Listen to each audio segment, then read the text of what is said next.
Hey everyone, welcome to Crack Competition. How are you guys?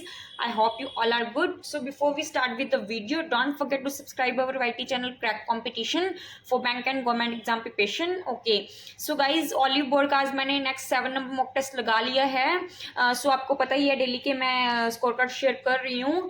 But मैंने actually 7 लगा लिए हैं. सो स्टार्टिंग के 6 में मुझे ये प्रॉब्लम नहीं हुई गाइज. बट आज मैंने जब 7 नंबर मॉक टेस्ट लगाया तो उसमें मुझे क्वेश्चन रॉन्ग मिला. ओके सो मैं आपको दिखाती हूँ. 7 नंबर मॉक टेस्ट लगाया है मैंने, उसी की वजह से मेरा सारा पेपर बिगड़ गया और मैं स्कोर नहीं कर पाई. Okay so I got only 69.81 marks. So 81 मेरे करेक्ट हुए हैं. This is a rank guys. So मैं आपको डायरेक्ट दिखा देती हूँ पहले, फिर बताऊंगी किसमें क्या हुआ. Okay so guys first reasoning में ही रहा. रीजनिंग की सबसे पहले मैंने एक पजल उठाई गाइज, ये वाली. Okay this one. सो इसमें क्वेश्चन ही रॉन्ग था. एक्चुअली पता नहीं मेरे साथ क्या हुआ कि मैंने स्टार्टिंग में पजल मुझे यही मिली और मैंने इसी को ही उठाया. ये थोड़ी मुझे लेंथ में छोटी दिखी तो मुझे लगा कि जल्दी बन जाएगी. दैट्स वाई मैंने इसी को स्टार्ट किया. ये देखो इसमें 8 फैमिली मेम्बर्स थे, PQRSTU X और Y. ओके इसमें गाइज कहीं पे V था ही नहीं और इन्होंने इसमें V को कनेक्ट कर लिया. सो पूरा बनाने के बाद मेरा टाइम वेस्ट होने के बाद मुझे लास्ट लाइन में V मिला और V क्वेश्चन में ही नहीं था. सो मेरा टाइम भी वेस्ट हुआ. मुझे समझ नहीं आ रहा था कि क्या होगा. एक्चुअली बन गई थी पूरी, सिर्फ इस वी ने प्रॉब्लम क्रिएट की. और लास्ट में जब मैंने सबमिट करके इसको सॉल्व किया फर्स्ट टाइम में ही, सो मुझे तब पता लगा कि वी की जगह पे वाई आना था या वाई की जगह पे वी आना था. ओके सो इसकी वजह से इतना माइंड डाइवर्ट हुआ कह लो, पूरा पेपर खराब हो गया गाइज.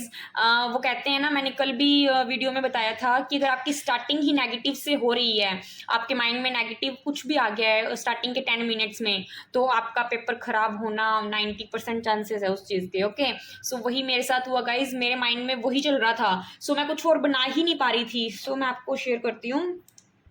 ओके सो मैं रीजनिंग में और कुछ बना ही नहीं पा रही थी. मैंने 45 मिनट्स भी दिए. इतना इजी पेपर था गाइज. 45 मिनट्स भी दिए एंड ओनली 25 क्वेश्चन ही बने हैं, जिसमें से 2 मेरे रॉन्ग हो गए हैं, जैसे भी कह लो, क्योंकि मेरा माइंड इतना वर्क नहीं कर रहा था क्योंकि वो पजल गलत होने की वजह से. ओके सो कंप्यूटर में गाइज मैंने 29 क्वेश्चन अटैम्प्ट किए थे. सो 21 मेरे करेक्ट हैं एंड 8 मेरे रॉन्ग हो गए हैं. सो आई गॉट 9.50 इंक्रीज हुए हैं. ओके सो नेक्स्ट CA में गाइज 13 सही हैं, 13 मेरे रॉन्ग हो गए हैं. So I got 9.75. Okay next Hindi ही लिया था गाइज मैंने. 18 मेरे करेक्ट हैं एंड 11 मेरे रॉन्ग हो गए हैं. So I got 15.25. So quant इतना इजी था गाइज, बट ऐसे कह लो कि पूरा रीजनिंग ही नहीं बना था, जो कि मेरा ऐसे कह लो मेन सब्जेक्ट है. जो मेरी कोशिश रहती है 40 में से 35 तो एटलीस्ट करने की या 30 प्लस करने की. ओके सो वो जब नहीं बना तो मेरा मूड बहुत अपसेट था. दैट्स वाई मैंने क्वांट लगभग किया ही नहीं. टाइम जरूर दिया बट इतना ईजी था. जो एक एक बार में ही DIs बन रहे हैं, या आपको मैं दिखा देती हूँ. ये भी काफ़ी इजी लेवल का था. वो एक बार में ही देखते बन रहा था, बट माइंड जब ठीक नहीं होता है ना तो कुछ नहीं बनता है. ओके सो मैं आपको दिखाती हूँ. वेट, ये लो लास्ट DI ही दिखा देती हूँ. ये सब मैंने पूरा मॉक टेस्ट मैंने सॉल्व कर लिया है. ये देखो इतनी इजी DI थी, ये क्यों नहीं बनेगी. एक बार में ही बन गई थी. सिर्फ वैल्यूज ही पुट करनी थी. सो ये इजी थी.